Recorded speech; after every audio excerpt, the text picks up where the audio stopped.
Amigos, ¿qué tal? Bienvenidos a Ganar. Las eliminatorias a Qatar terminaron en Sudamérica. Ya se conocen a los países que representarán al continente el próximo mundial, entre los que no figura Bolivia, tal como ha estado pasando en los últimos 28 años. Por eso en este video les invito a que veamos la campaña de esta eliminatoria. Haremos énfasis al ciclo comandado por el polémico director técnico venezolano César Farías, respaldado por unos y repudiado por muchos, que ya no dirigen más a la selección. Yo soy Alexis y esto es El Ciclo Farías. Hablemos de los antecedentes que tuvo la selección boliviana hasta antes de la llegada del venezolano. En las eliminatorias a Rusia 2018, Bolivia culminó penúltima, con 18 puntos, solo por encima de Venezuela. En ese lapso, 3 técnicos estuvieron al frente: Julio César Valdivieso, Ángel Guillermo Hoyos y finalmente Mauricio Soria, como muestra de la inestabilidad que se vivía dentro de la Federación Boliviana de Fútbol. Soria dejó en abril de 2018 a la selección boliviana, tras un acuerdo con la dirigencia. El entrenador estuvo involucrado en un altercado con un trabajador suyo y fue filmado agrediendo al mismo. Tras ello, la federación, a la cabeza de su por entonces presidente César Salinas, nombró técnico interino a Farías en mayo de aquel año, con el objetivo de preparar los amistosos que estaban programados entre fines de mayo y principios de junio de 2018. No hay que pasar por alto que Farías era el técnico de The Strongest y junto al mando de Salinas habían conquistado el título de 2016 en el torneo local. Ese sería el motivo por el cual el directivo se decantó por el venezolano. De los amistosos planificados, solamente César dirigió contra Estados Unidos, pero el entrenador invitado no estaría en los próximos 2 choques, contra Corea del Sur y Serbia, ya que The Strongest jugaba la final del campeonato local contra Wilstermann, y por eso la federación llamó al hermano de Farías para que sea el reemplazo del reemplazo. Llegaría 2019, con ello la Copa América jugada en Brasil, para lo cual en enero sorpresivamente sería elegido Eduardo Villegas como director técnico para que se haga cargo de la selección boliviana en aquella competencia, en la que la campaña de la Verde fue para el olvido. Jugó 3 partidos en fase de grupos y perdió los 3. La participación de la selección en la Copa terminó en junio y en agosto Villegas concluyó su vínculo como entrenador. No se fue gratis, le pagaron $150,000 para rescindirle su contrato.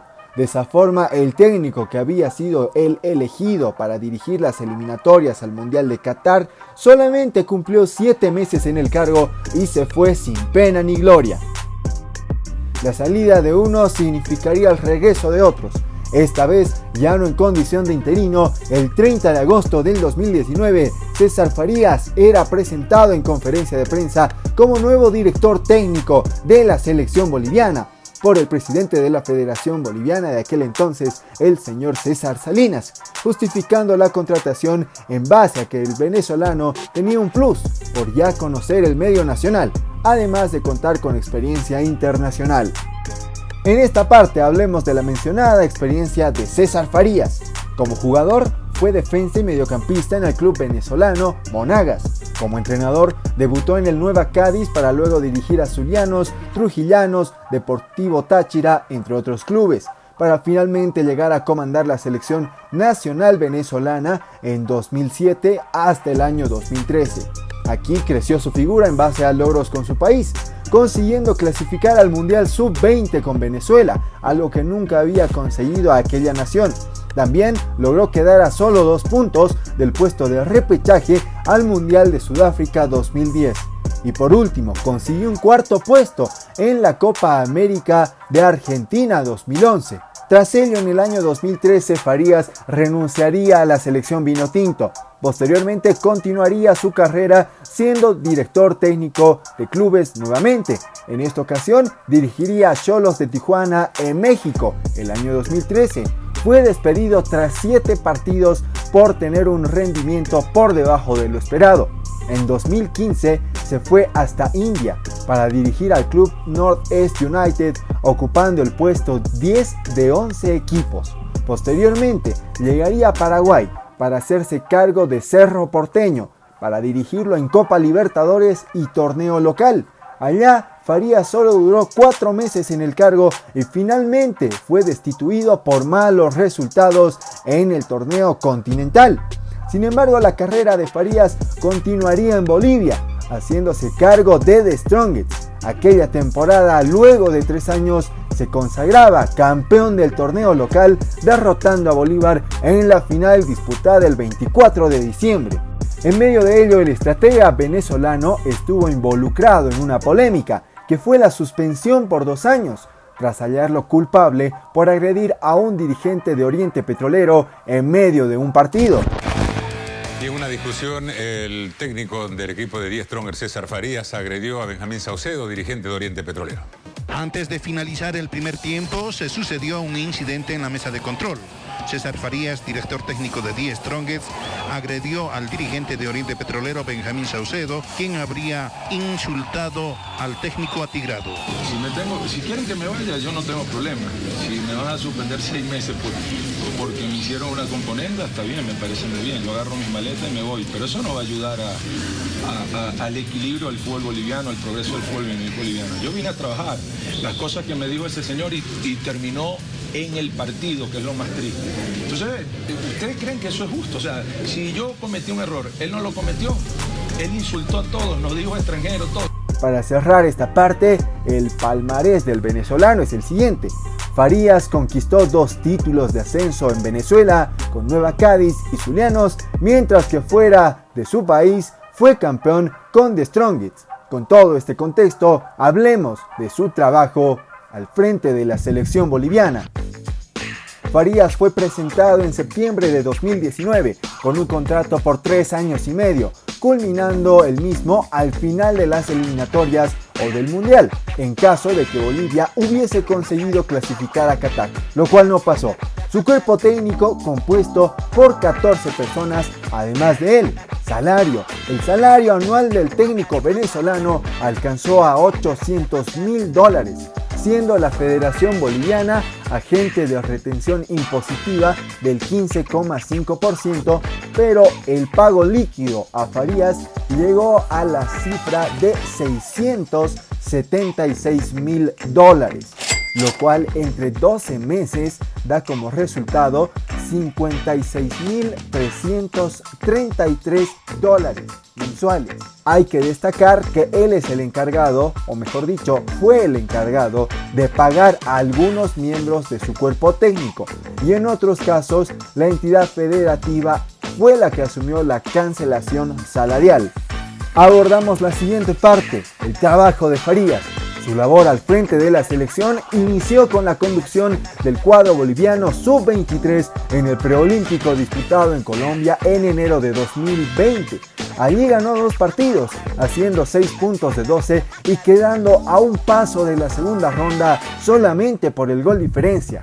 Se destaca la participación de aquel equipo que tuvo varios rostros nuevos que a la postre debutarían en la selección mayor. Hablando de eliminatorias, el debut inicialmente fue programado para marzo de 2020, pero a causa de la pandemia y la cuarentena a nivel mundial, Conmebol definió que esta fecha fuera postergada para octubre. Los primeros rivales serían Brasil y Argentina, el primer encuentro de visita y posteriormente el segundo partido en La Paz, ambos duelos sin público. Para el primer partido de Farías, el onceno titular tuvo a 4 debutantes como titulares y desde la banca ingresaron 3 jugadores que hicieron su estreno luciendo la camiseta de la selección. El resultado fue 5-0 a favor de Brasil y de vuelta a casa para jugar contra Argentina, donde la selección boliviana caería de nuevo, esta vez por 2-1. Con este panorama nada alentador, las siguientes fechas fijadas para noviembre enfrentarían a Bolivia contra Ecuador en el Siles, lo que significaba otra derrota, y posteriormente visitó a Paraguay, donde pudo rescatar un empate a 2 goles en Asunción. De esta manera se cerraba el 2020 con Bolivia en el último lugar de la tabla, con solo 1 punto sumado frente a 11 del líder Brasil. Llegaría junio de 2021, Bolivia lograba vencer a Venezuela en La Paz y conseguía 1 punto frente a Chile en Santiago. Gracias a esos 4 puntos, la selección verde subía a la posición 8 de la tabla y crecía de a poco la ilusión en lo que la verde podía lograr. Además, la figura de Marcelo Martins emergía como goleador de las eliminatorias. Se creaba un escenario expectante con la participación de Bolivia en la próxima Copa América que se disputaría en Brasil nuevamente. Bolivia llegó a esa copa para jugar 4 partidos de inicio, con la mente aún en los resultados positivos de eliminatorias, igual que los 4 casos de jugadores de la verde que tuvieron COVID y alteraron la conformación de aquella selección boliviana. Faltaron jugadores como Lampe, Aquín, Marcelo Martins, Henry Vaca. Los resultados de aquella copa fueron 4 derrotas contra Paraguay, Chile, Uruguay y Argentina. Así, en menos de un mes, Bolivia pasaba de tener una tenue ilusión premundialista a la decepción con su selección. Llegaría septiembre y la fecha triple de eliminatorias. El primer duelo era contra la selección de Colombia. El cuadro verde pudo rescatar un punto de local. Ahora le quedaban 2 visitas. La primera escala fue en Uruguay, donde cayó 4-2 y luego visitó Argentina para perder 3-0 en Buenos Aires. Tras esos resultados, Bolivia caería al penúltimo lugar con tan solo 6 puntos de 27 posibles en toda la primera mitad de la competencia. Y si hacemos énfasis solo en la productividad jugando de local, Bolivia consiguió 4 puntos de 12 posibles. Quedaba medio camino por recorrer, 9 partidos más para saber el futuro de la selección. Se avecinaba otra triple fecha de eliminatorias. Farías convocaba sorpresiva e inexplicablemente a 53 jugadores, incluso a un par de lesionados. En fin, el primer cruce fue una derrota contra Ecuador y luego llegarían 2 partidos en casa. El primero, un triunfo contra Perú y días más tarde, Bolivia ganaba a Paraguay. Esa fecha 12 de eliminatorias sería donde mejor ubicada quedaba Bolivia, trepando al puesto 7 con 12 puntos y solo a 4 de llegar al sitio de repechaje ubicado por Uruguay en aquel entonces. Restaban 6 partidos, 2 de ellos a jugarse en noviembre.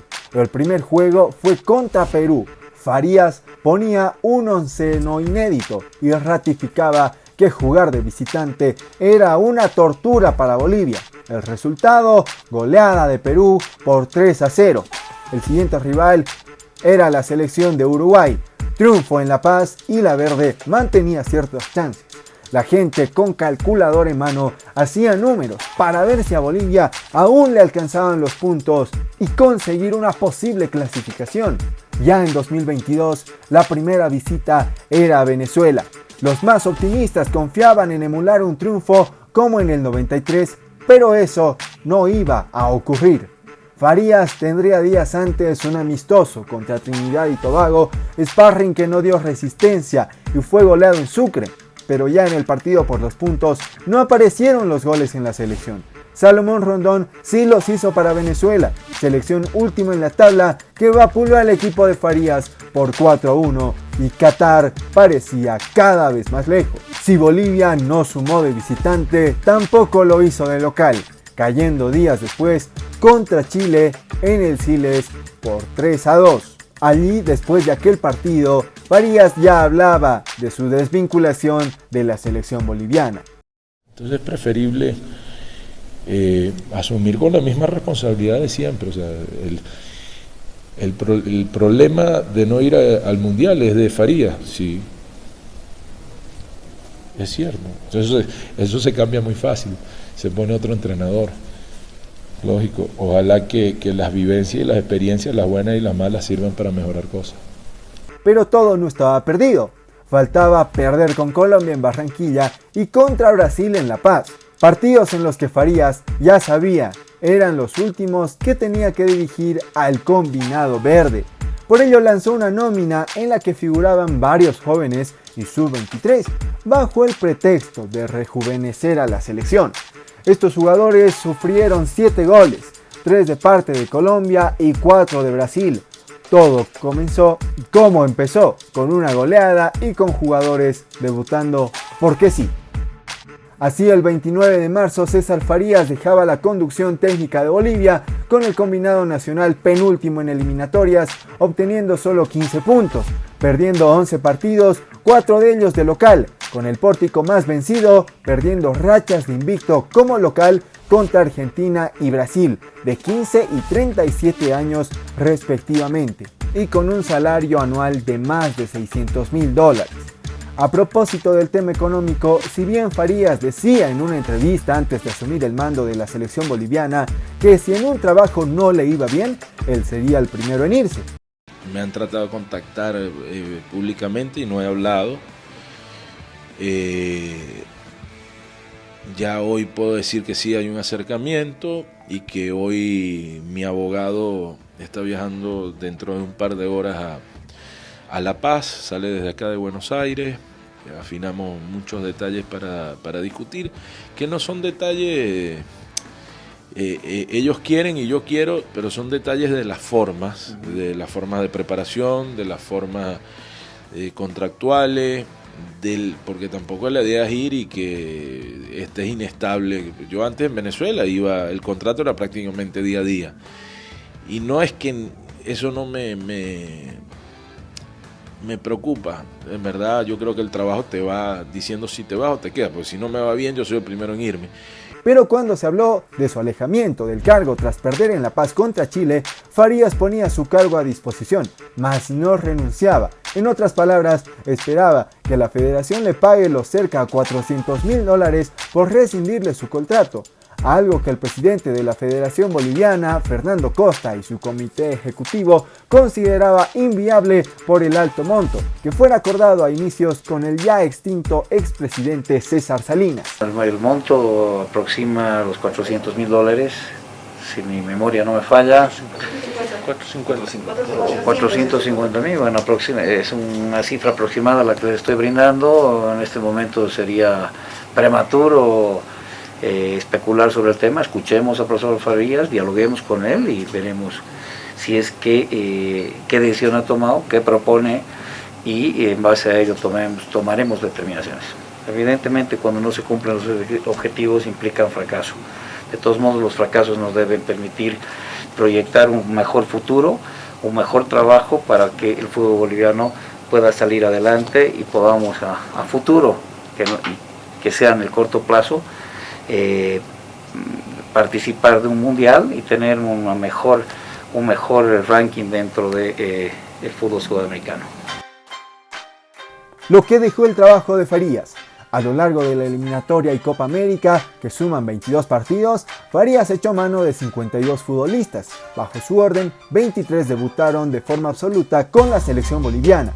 En eliminatorias nunca repitió equipo, ni una sola vez en 18 juegos. Además, la base fueron Lampe en el arco, la defensa con Sagredo, en el medio campo Justiniano y Villarroel, mientras que adelante Marcelo Martín. Para cerrar el tema de los números, que no mienten en el fútbol, el futbolista que tuvo más minutos fue José Sagredo, con 1.462, estando presente en todos los partidos de la Verde, seguido por Lampe y Martins con 16 partidos. Lo curioso es que Farías los tuvo como piezas casi fijas y los tres están por encima de los 25 años. Sagredo con 28, Lampe con 35 y Martins con 34. Pero si hablamos de la generación sub-23, los que tuvieron más minutos fueron Roberto Carlos Fernández con 742 minutos, estando presente en 13 partidos, seguido de Moisés Villarroel con 12 juegos y Jairo Quinteros con 10 presentaciones. Concluyó otra etapa premundialista. Ya son 28 años y contando, a los cuales Bolivia no clasifica una Copa del Mundo. Se contrató a Farías con el objetivo de llegar por lo menos al repechaje, pero los puntos apenas alcanzaron para ser penúltimos. El ciclo comenzó siendo esperanzador con la sub-23, pero no se pudo crear una base firme con los jugadores más experimentados. Por parte del entrenador y su cuerpo técnico, presentó como constancia de su trabajo en su Memoria del Proceso, que es un documento de 80 páginas en el que desglosa su etapa al frente de la Sub-23 en el preolímpico, la participación en Copa América y eliminatorias. Lo más destacado del texto firmado por Farías hace énfasis en la renovación con la selección Sub-23, mencionando la creación de un juego ofensivo. Además, dice que Bolivia estuvo muy cerca de la clasificación. Por otra parte, a manera de descargo, en esta memoria se menciona la inestabilidad institucional de la federación, la muerte de César Salinas, conflictos entre clubes profesionales y también el roce entre la nueva directiva de la federación, que acusó de malversar fondos al coordinador del cuerpo técnico de la selección. ¿Cómo se va usted de Bolivia?, le decía, profesor. Con tranquilidad, lleno de amigos, lleno de gente también que cree en lo que hicimos. Y es normal de que haya distintas ópticas, pero con la tranquilidad de tener una honestidad personal y que me haga seguir adelante. Profe, ¿qué cree que faltó en este proceso? ¿Qué cree que faltó en este proceso? No, ¿sabe qué es más importante, amigo? Que usted y yo somos conocidos. Le pediríamos responder todas las preguntas, profesor. Buenas noches. De esta manera llegamos al final del informe completo de la era Farías. Espero que este video haya sido de su agrado y si les gusta el contenido de este tipo, pónganlo en los comentarios. Yo soy Alexis, no olviden dar me gusta y suscribirse al canal para ver los próximos estrenos. Gracias por tu tiempo, será hasta la próxima.